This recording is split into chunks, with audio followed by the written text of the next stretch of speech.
படத்தில் நான் வந்த சீனை விட அதிகமாக எனக்கு போஸ்டர் வச்சுருக்காரு.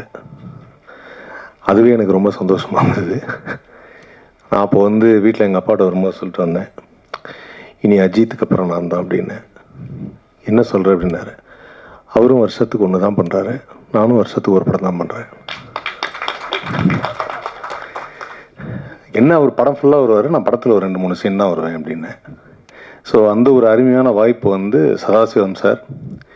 இது கொஞ்ச நேரத்தில் உதயகுமார் அண்ணன் பேசும்போது ஃபங்க்ஷன் மாதிரி வந்துட்டோமோ, இது இயக்குனர் சங்க விழாவும் நினச்சிட்டேன். ஏன்னா எல்லாம் வரிசையாக மாபெரும் இயக்குனர்கள், அவங்களுக்குள்ளே இருக்கிற அந்த சின்ன சின்ன விஷயங்களை ரொம்ப அழகாக பேசி பேரரசு சாரை படத்தில் கூட ஹீரோயின் கொஞ்ச நேரம் தான் அப்பான்னு சொல்லியிருப்பாங்க. உதயகுமார் சார் ஒரு 5-6 வாட்டி சொல்கிறாருங்கிற வருத்தத்தில் இருக்கார் பேரரசு சார். ஸோ எனக்கு இந்த விழா ரொம்ப சிறப்பான ஒரு விழா. அவர் சொன்ன மாதிரி இன்றைக்கி நிறைய படங்கள் ரிலீஸ் ஆகாமல் இருக்குங்கிறது உங்கள் எல்லாருக்குமே தெரியும். ஸோ இந்த மாதிரி படங்களை நம்ம ஆதரவு கொடுக்கணும், என்கரேஜ் பண்ணணுங்கிறதும். ஸோ அதுக்காக இங்கே வந்திருக்கக்கூடிய இயக்குனர்கள், திரைக்கதையின் பிதா திரு கே பாக்யராஜ் அவர்களும், ஆக்ஷன் பட இயக்குனர் பேரரசு அவர்களும், ஆக்ஷன் படத்தில் மற்றும் ஒரு சிறப்பான இயக்குனர் ஏ வெங்கடேஷ் அவர்களுக்கும், எஸ்ஆர் பிரபாகரன் அவர்களுக்கும், பிஎல் தேனப்பன் அவர்களுக்கும், தேவயானி மேம் அவர்களுக்கும், மற்றும் இங்கு அமர்ந்திருக்கும் நடிகர்கள் எல்லாருக்கும் நான் நன்றியை தெரிவிச்சுக்கிறேன். ஸோ இந்த படத்துடைய மியூசிக் டைரக்டர் பாட்டு போடும்போது நான் அவரை பார்க்கல, இன்றைக்கி தான் பார்த்தேன். மீண்டும் வள்ளுவர் பிறந்து வந்தது போல் ஒரு அருமையான ஒரு கெட்டப்பில் இருக்கார். இது வரைக்கும் நீளமாக முடி வச்சாங்க, ஆனால் இப்போ முடி வச்சு மேலே கொண்டை போட்டு அழகாக இருக்கார். ஸோ யாருக்காவது வள்ளுவர் பற்றி படம் எடுக்கணும், டாக்குமெண்ட் எடுக்கணும்னா தயவுசெய்து அவரை அணுகவும். இளம் வயதில் வள்ளுவர் இப்படித்தான் இருந்தார் அப்படின்னு சொல்கிறதுக்கு ஒரு வாய்ப்பு இருக்குது. சொல்ல முடியாது, இன்ஸ்டாகிராமில் அதை வீடியோவாக போட்டு இதுதான் வள்ளுவரின் சிறிய வயது புகைப்படம்னு கூட போடுவாங்க, அதுவும் நம்ம பார்த்துட்டு லைக்கும் போடுவோம். ஸோ அதனால் அந்த மாதிரி ஒரு அற்புதமான வாய்ப்பு அவருக்கு இருக்குது. அண்ட் இந்த படத்து மூலிமா நயன்தாராக்கு பிறகு இனிமேல் எனக்கு பட்டம் வேண்டாம் அப்படின்னு சொல்கிறேன். பிளாக் பாண்டி, இனி அவரை பாண்டி என்றே அழைக்கணும் அப்படின்னு சொல்லியிருக்காரு. எனக்கு இந்த பட்டமெல்லாம் வேணாம், என்னுடைய பேரே நல்ல பேர் அப்படின்னு இருக்காரு. அதனால் அவர் இனிமேல் பாண்டின்னு தான் நீங்கள் சொல்லணும். பாண்டி நல்லா டான்ஸ் எல்லாம் ஆடி நமது தளபதி விஜய் இல்லாத குறைய தீப்பார் அப்படின்னு தெரியுது. ஏன்னா அந்தளவுக்கு அவருடைய பர்ஃபார்மன்ஸ் இருக்குது. அந்த சதாசிவம் சார் டைரக்டராக படத்தை டைரக்டும் பண்ணிவிட்டு நடுவில் ஃபினான்ஷியலாக ஹேண்டிலும் பண்ணிவிட்டு எப்படி இவ்வளோ சிரிச்சிங்கனே நடிச்சிங்க அப்படின்னு சொல்லி ஒரு டவுட் எல்லாருக்குமே இருக்குது. ஏன்னா படம் ஃபுல்லாகவே ஒரு எல்லா சீன்லையுமே ஒரு ஸ்மைலிங்லேயே இருக்கார். அதில் எனக்கு தெரிஞ்ச அவருக்கு இஎம்ஐ கட்டலைங்கிற சோகமே 2-3 இடத்துல தான் இருக்குது. மற்ற இடத்துல எல்லாத்துலேயுமே அவ்வளோ அழகாக ஒரு ஸ்மைலிங் ஃபேஸ் அது. ஸோ அந்த ஃபேஸ் எனக்கு ரொம்ப பிடிச்சிருந்தது சதாசிவம் சார். நான் உங்களோட பெரிய ஃபேன் ஆகிட்டேன். ஸோ இந்த படத்துடைய மியூசிக் டைரக்டர், கேமராமேன் எல்லாருக்குமே ரொம்ப நல்லா பண்ணியிருக்காங்க. அண்ட் ஏற்கனவே சொன்ன மாதிரி பெரிய படங்கள், இன்றைக்கி இருக்கிற தயாரிப்பாளர்கள் எல்லாருமே என்னோடய ஃப்ரெண்டு ஒருத்தர் கதை சொல்ல போனார்.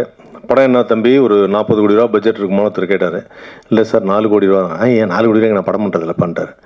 ஸோ அதனால் இப்போ இருக்கிற தயாரிப்பாளர் எல்லாருமே 40 கோடிக்கு படம் பண்ணணும், பெரிய லெவலில் பேசணும், பிஸ்னஸ் அந்த வெளியில் 4 பேருக்கு தெரியணும் அப்படின்னு நினைக்கிறாங்களே தவிர கண்டென்ட்டுக்கு முக்கியத்துவம் கொடுக்கறதில்ல அப்படின்னு சொன்னார். ரொம்ப சிறப்பான ஒரு விஷயத்தை உதயகுமார் அண்ணன் சொல்லிட்டு போயிருக்காரு. உண்மைதான். ஆனால் ஒரே ஒரு விஷயம் மட்டும் தெளிவாக நம்ம எல்லாரும் நம்பணும். லைஃப்பில் அட்வான்ஸ் டெக்னாலஜி வரும், லேட்டஸ்ட்டு ஃபுட்டு வரும், என்ன வேணாலும் வரும், பீஸா வரும், பர்கர் வரும், என்ன வரும். ஆனால் எங்கள் தெருவில் ஒரு ஓரமாக ஒரு அம்மா இட்லி சுட்டு வச்சு கடந்த 25 வருஷமாக அது இட்லி மட்டும்தான் சுட்டு வைக்குது. அந்த இட்லியை சாப்பிட்றதுக்குன்னு எப்பவுமே வந்துட்டுருக்காங்க. காரணம் என்னென்னா, பசியை போக்குறதுக்கு நம்ம மனசுக்கு பிடிச்சது இட்லி தான். அதனால் அங்கே என்ன தெரிஞ்சுக்கிட்டோன்னா, கான்டென்ட் தான் ரொம்ப முக்கியம். சும்மா கலராக நம்ம சாயம் போட்டுக்கிட்டு பூசிக்கிட்டே இருக்க முடியாது அப்படின்னு. ஸோ அதனால் எது புதுசாக வந்தாலும் இன்றைக்கி கதை ரொம்ப முக்கியம் அப்படிங்கிறத ரொம்ப அழுத்தமாக சொல்லிட்டு போயிருக்காரு. கண்டிப்பாக அதை வருங்காலத்தில் வரக்கூடிய திரைப்படங்கள் எல்லாம் பண்ணுவாங்க அப்படிங்கிற நம்பிக்கை இருக்குது. அப்படி வரக்கூடிய திரைப்படங்களில் ஒரு வருஷத்துக்கு ஒன்றாவது நான் நடிப்பேன் அப்படிங்கிற நம்பிக்கை எனக்கு இருக்குது. எனக்கு நடிகர் சங்க கார்டு இருக்குது, உறுப்பினர் சார். டப்பிங் யூனியன் கார்டு இருக்குது, உறுப்பினர் சார். அதனால் இயக்குனர் சங்கத்தில் சேர வாய்ப்பில்லை சார். ஸோ விரைவில் உறுப்பினராக முழு ஆதாரத்தோடு நான் இருக்கிறேன் என்பதை உங்கள் மத்தியில் நான் தெரிவித்துக் கொள்கிறேன். அதனால் அடுத்த வருடம் அடுத்த திரைப்படத்தில் உங்களை சந்திக்கிறேன். நன்றி, வணக்கம். இயக்குனர் சங்கத்தில் ஆதவன் தான் சொன்னார்ல, இயக்குனர் சங்கமே உட்காந்துருக்குன்னு. எல்லாம் பேரரசு சார் அவர்களுக்காக தான். பரவாயில்ல, இவர் நம்ம பிரபாகரனையாவது பேரரசு சார் கூப்பிட்டார், என்னையை வந்து யாரும் கூப்பிடல, நம்பியை கூப்பிட்டாப்புல. எங்கள் யூனியனுடைய ஒருங்கிணைப்பாளர் நம்பி வந்து ஃபோன் பண்ணி, சார் இந்த படத்தை ஆடியோ ஃபங்க்ஷன் நீங்கள் வரணும் அப்படின்னாரு. அப்படியா அப்படின்னா, இல்லை சார் நீங்கள் இது வந்து பேரரசு சாருடைய அசிஸ்டண்ட்டு அப்படின்னாரு. பேரரசு சார் அசிஸ்டன்ட் சொன்னோன்னா அப்புறம் மறுக்க முடியாது, கண்டிப்பாக வந்து தான் ஆகணும். ஏன்னா பேரரசு வந்து அந்த அளவுக்கு எங்கள் சங்கத்துக்கு வந்து இன்றைக்கி உழைச்சிட்டு இருக்கிற ஒரு உழைப்பாளி. ஸோ அந்த அன்றைக்கி நானும் சங்கத்தின் இணைச்செயலாளர்ன்ற முறையில் கண்டிப்பாக அந்த ஃபங்க்ஷனை கலந்துக்கணுன்ட்டு வந்தேன். பொதுவாக வந்து பார்த்திங்கன்னா இயக்குனர் சங்கத்தில் இருக்கக்கூடிய மெம்பர்ஸில் 90% ஆட்களுக்கு வந்து இவருடைய பாதிப்பு இல்லாமல் அவங்க சினிமாவுக்கு வந்திருக்கவே மாட்டாங்க. அதுதான் எங்கள் எழுத்தாளர் சங்க தலைவர் திரு பாக்யராஜ் சார் அவர்கள். எந்த டைரக்டரை கேட்டாலும் சரி தான், அவருடைய பாதிப்பு, அவர் படங்களை பார்த்தோம், அவருடைய இன்ஸ்பிரேஷன் இருந்துச்சு அப்படின்னு சொல்லுவாங்க. அந்த அளவுக்கு பாக்யராஜ் சார் வந்து எல்லாத்துக்குமே தெரியும். நான் மீண்டும் மீண்டும் அவரை பற்றி சொல்லிகிட்டு இருக்கிறதுக்கு ஒரு எதுக்காக இந்த விஷயத்த சொல்ல வரேன்னா, பாக்யராஜ் சார் அவர்கள் வந்து நான் முதலாக சந்தித்தது ஒரு விமான பயணத்தில் தான். நான் அவருடைய தீவிர ரசிகன், அவருடைய படங்கள் ரெஃபரன்ஸ் அவ்வளோ பார்ப்பேன். ஆனால் ஃபஸ்ட்டு ஏர்போர்ட்டில் பார்க்குறப்ப இது ஃப்ளைட்டில் உள்ளே தான் உட்காரும்போது தான் பார்க்குறேன், என் பக்கத்தில் வந்து உட்காருறது அவர். எனக்கு ஷாக்கு, உடம்புலாம் வளவலாம் விளக்குது. ஒரு புக்கோடு உட்காந்தார். வணக்கம் சார் அப்படின்னா திரும்பி பார்த்து வணக்கம் அப்படின்னா, சார் நீங்கள் மறந்துருப்பீங்க, எனக்கு ஞாபகம் இருக்குது. அதை புக்கை படிச்சுட்டு, அப்போ சார் நான் டைரக்டர் வெங்கடேஷன் தெரியும் அப்படின்னாரு. அப்போ நான் சொன்னேன், அவருடைய படங்களை பற்றிலாம் பேசிக்கிட்டு இருந்தேன். சார் நீங்கள் விடிவரை காத்துற படத்தை திரும்பவும் ரீமேக் பண்ணலாமா சார் அப்படின்னு அவர்கிட்ட கேட்டேன். இது இருக்கும், ஒரு 12 வருஷமாக இருக்கும். ரீமேக் பண்ணலாமா சார் அப்படின்னு கேட்கும்போது, நான் பண்ணணும் ஐடியா வச்சுருக்கேன் அப்படின்னு சொன்னார். அந்த மாதிரி அவருடைய படங்கள் எல்லாமே ஒரு இன்னைய வரைக்கும் படைப்பாளர்களுக்கு வந்து ஒரு ரெஃபரன்ஸ் தான். அதே போல் எனக்கு ஒரு பெரிய ஒரு ஆதங்கம் என்ன உண்டுன்னு கேட்டிங்கன்னா, ஒரு டாக்டர்னு பார்த்தீங்கன்னா அவர் ஒரு எக்ஸ்பீரியன்ஸ் டாக்டருங்க அப்படிம்பாங்க. ஒரு பில்டர் கன்ஸ்ட்ரக்ஷன் எடுத்துக்கிட்டிங்கன்னா அவர் ஒரு எக்ஸ்பீரியன்ஸ் கன்ஸ்ட்ரக்டருங்க, அவர் ஒரு எக்ஸ்பீரியன்ஸ் இன்ஜினியருங்க அப்படின்னு எல்லாத்துக்கும் எக்ஸ்பீரியன்ஸ் சொல்லுவாங்க. ஆனால் சினிமாவில் மட்டும் குறிப்பாக அதுவும் இயக்குனர்களை எக்ஸ்பீரியன்ஸ் ஆயிடுச்சுன்னா ஏதோ அவங்க ஒரு பழைய பீஸ் அப்படின்ற மாதிரியே ஒரு ஃபீல் வந்து எல்லாத்தையும் இருக்குது. தயாரிப்பாளர்கிட்ட இருக்குது, ஹீரோக்கிட்ட இருக்குது, எல்லாருக்குமே இருக்குது. இதை நான் குற்றச்சாட்டாக சொல்லலை, அந்த எக்ஸ்பீரியன்ஸை பயன்படுத்தணும் அப்படின்னு நான் சொல்கிறேன். இப்போது பாக்யராஜ் சார் இருக்காருன்னா திரைக்கதையில் இன்னை வரைக்கும் அவருடைய கதையில் ரெஃபரன்ஸ் பண்ணி நிறைய படங்கள் நானே சொல்லுவேன். அவருடைய படங்களையும் இன்னும் இப்போ ரீசெண்டாக வந்து ஹிட்டான படங்களையும் ஈஸியாக ரெஃபர் பண்ணலாம் திரைக்கதைக்கு. அப்படி அவருடைய திரைக்கதையில் வந்து இன்றைக்கும் அவருடைய திரைக்கதையினுடைய பேட்டர்ன் தான் போயிட்டுருக்குங்கிறதுல எந்த விதமான மாற்று கருத்தும் கிடையாது. வாங்க சினிமாவை பற்றி பேசலாம்னு அவர் சார் ஒரு புக் எழுதியிருந்தார். அந்த புக்கை படிச்சிங்கன்னா, அந்த புக்கை படிச்சுட்டு நீங்கள் திரைக்கதை எழுதிடலாம். அவ்வளவு ஈஸியாக திரைக்கதையை பற்றி சொல்லியிருப்பார். ஒவ்வொரு அத்தியாயமும் அது ரொம்ப இம்பார்ட்டண்டான ஒரு அத்தியாயம். இப்போ தான் அதை ரீபப்ளிஷ் பண்ணியிருக்காங்க அந்த புக்கை. நம்ம திரையுலக நண்பர்கள் யாராவது சினிமா ஆர்வலராக இருந்தீங்கன்னா அந்த புக்கை வாங்கி படிங்க. அவ்வளோ இன்ஃபர்மேஷன் அந்த புக்கில் இருக்கும். சரி, இப்போ என்னென்ன மேட்ரு, மலையாளத்தில் சமீபத்தில் ஒரு பட்டையை கிளப்பிட்டு இருக்கிற ஒரு நடிகர் கம் இயக்குனர் அப்படின்னா ஃபாசில் ஜோசப். அவருடைய படங்கள் எல்லாமே அங்கே ஹிட்டு. அவர் கதை எழுதி வேறு டைரக்டர் பண்ணாலும் அந்த படம் ஹிட்டு. அப்படி அவர் வந்து கதைகளை வந்து ரொம்ப சூப்பராக பண்ணிகிட்டு இருக்காரு. நம்ம இங்கே பேசிகிட்டு இருக்கோமே, உதயகுமார் ஆரம்பித்து எல்லாருமே, நானும் பல மேடையில் பேசியிருக்கேன், கண்டென்ட்டுன்னு. அந்த கண்டென்ட் என்னங்கிறதுக்கு அவர் படங்கள் தான் உதாரணம். ஸோ கண்டென்ட் எங்கேயுமே இல்லை, லைஃப்பில் இருக்குது, அங்கேருந்து எடுத்து பண்ணாலே அந்த படங்கள் ஹிட் ஆகும் அப்படின்னு அவர் வாசில் ஜோசப் எல்லா படத்துலையும் இருக்குது. இதை நமக்கு அப்போவே காட்டிட்டாரு நம்ம திரையுலக ஜாம்பவான் திரு கே பாக்யராஜ் சார் அவர்கள். கோயம்புத்தூரில் நமக்கு தெரியாத ஊரெல்லாமே அவர் படத்தில் வந்து சொல்லியிருப்பார். நிறைய சம்பவங்கள் அவர் படத்தில், மௌன கீதங்கள் ஆரம்பித்து உருகை ஓசை ஆகட்டும், எல்லா படங்களையுமே அவருடைய அந்த கேரக்டரினுடைய எளிமை, அவர் எங்கேயோ பார்த்த எங்கேயோ சந்தித்த மனிதர்களை ஹீரோ ஆக்கிடுவார். எங்கேயோ மறக்க முடியாத ஒரு கேரக்டர் சந்திச்சிருப்பார், அதை வந்து அவர் வந்து ஒரு கேரக்டராக மாற்றிடுவார்.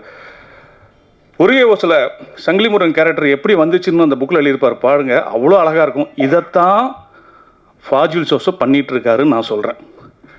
ஆரம்ப காலத்தில் பாலச்சந்திர மேனன் ஒருத்தர் இருந்தார் சாருடைய பீரியடில். சார் ஹீரோ நடிச்சிட்டு இருக்கும்போது அங்கே சாருடைய படங்கள் மாதிரியே அங்கே பாலச்சந்திர மேனன் பண்ணிகிட்டு இருந்தார். இப்போது பாசில் ஜோசப் பண்ணிகிட்டு இருக்காரு.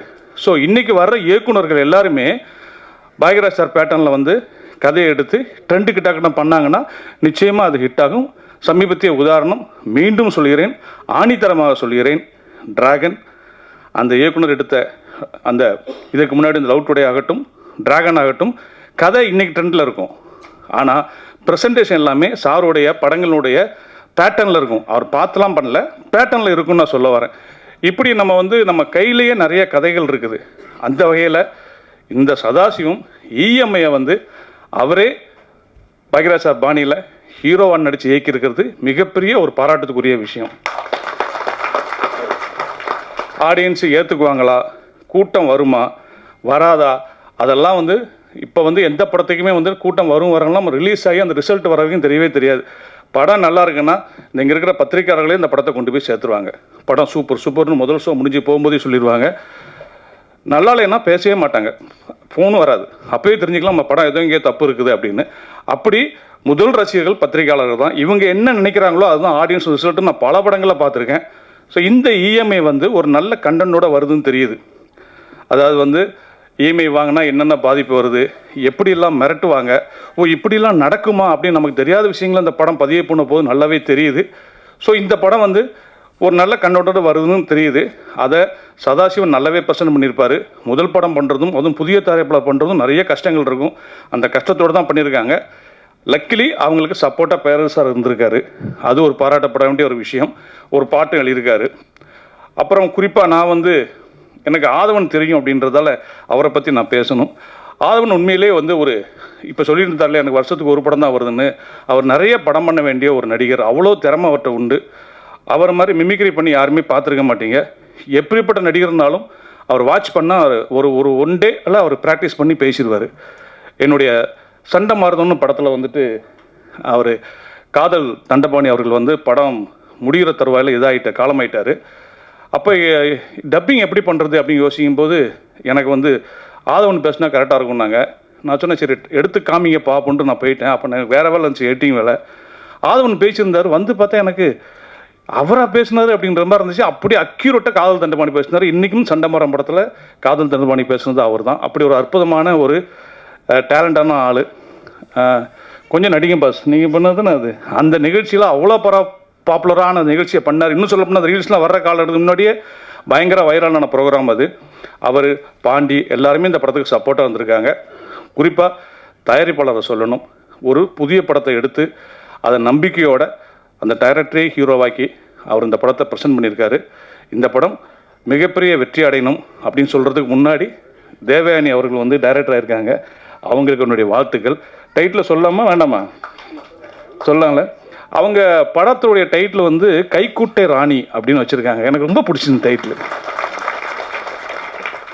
ஒரு ரொம்ப டிஃப்ரெண்ட்டான டைட்டிலாக இருந்துச்சு. இந்த டைட்டில் கேட்டோன்னே இந்த படத்தை பார்க்கணும் அப்படின்னு தோணக்கூடிய அளவுக்கு அந்த டைட்டில்.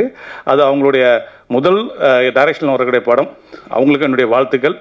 இந்த இஎம்ஐ நிச்சயமாக ரசிகர்களை கவர்ந்து இந்த தயாரிப்பாளர் 10 பேரை கூட்டு வரேன்னு சொல்லியிருக்காருன்னு சொன்னாங்க. 10 பேர் இல்லை, நீங்கள் இன்னும் 20 பேரை கூட்டு வந்து இந்த இண்டஸ்ட்ரியில் நிறைய சின்ன படங்கள் வந்து வெற்றி அடையணும்னு வாழ்த்தி விடைபெறுகிறேன். நன்றி, வணக்கம்.